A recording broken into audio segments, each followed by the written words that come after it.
বড়দিনের রাতে বেপরোয়া চারচাকা গাড়ির ধাক্কায় মৃত্যু হলো দুজনের, আহত 5 জন। দুর্ঘটনাটি ঘটেছে পূর্ব বর্ধমানের গুসকরা শহরে। পুলিশ সূত্রে জানা গেছে, মানকড়ের দিক থেকে গুসকরার দিকে আসার সময় গুসকরা শহরের ধারাপাড়ার কাছে চারচাকা গাড়িটি প্রথমে একটি দোকানে ধাক্কা দেয়। তারপরেই দোকানের একাংশ ভেঙে দিয়ে বাইক ও সাইকেলে ধাক্কা মেরে পথচারীকে ধাক্কা মেরে উল্টে যায়। দুর্ঘটনায় জখম হন 7 জন। বুধবার রাত্রি 9টা নাগাদ দুর্ঘটনাটি ঘটেছে গুসকরা মানকড় রোডে গুসকরা শহরের ধারাপাড়ার কাছে। পুলিশ আহত 7 জনকে উদ্ধার করে গুসকরা প্রাথমিক স্বাস্থ্য কেন্দ্রে নিয়ে যায় চিকিৎসার জন্য। চিকিৎসকরা 2 জনকে মৃত বলে ঘোষণা করে। বাকি 2 জনকে বর্ধমান মেডিকেল কলেজ হাসপাতালে স্থানান্তরিত করা হয়েছে ও 3 জন গুসকরা স্বাস্থ্য কেন্দ্রে চিকিৎসাধীন রয়েছেন।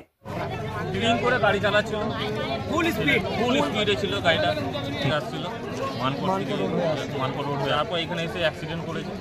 স্টোরের থেকে আলু লোড করে বেরিয়েছে। ও একটা ড্রাইভার নিজের মেয়ের জন্য কেক কিনছিল, ও স্পট ডেট হয়েছে। ওর একটা ভাই স্পট ডেট হয়েছে। আরও দোকানের একটা অনন্ত দাস বলেছিল, ওর ইনজোর্ড হয়েছে।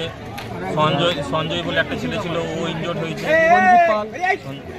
যারা মারা গেছে বিলিন দাস আর একটা স্টোরের ড্রাইভার ছিল, ও মারা গেছে।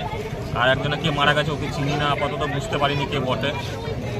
আমরা চাইছি এর একটা সুষ্ঠু বিচার হোক। আর রাত হলে যেভাবে গাড়ি আর স্পিড এত যে ধারণার বাইরে, ছেলেগুলোকে বলে বলেও পারা যায় না। ধরতে গেলে তো আমাদের অ্যাক্সিডেন্ট হয়ে মরতে হবে, তার প্রতিগুলো না ছিল।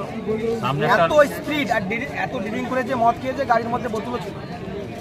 এতভাবে মদ খেয়ে এমনভাবে মেরেছে যে কিছু বলার নেই। গাড়িতে মানে 2 জন 3-4 জন ছিল গাড়িতে।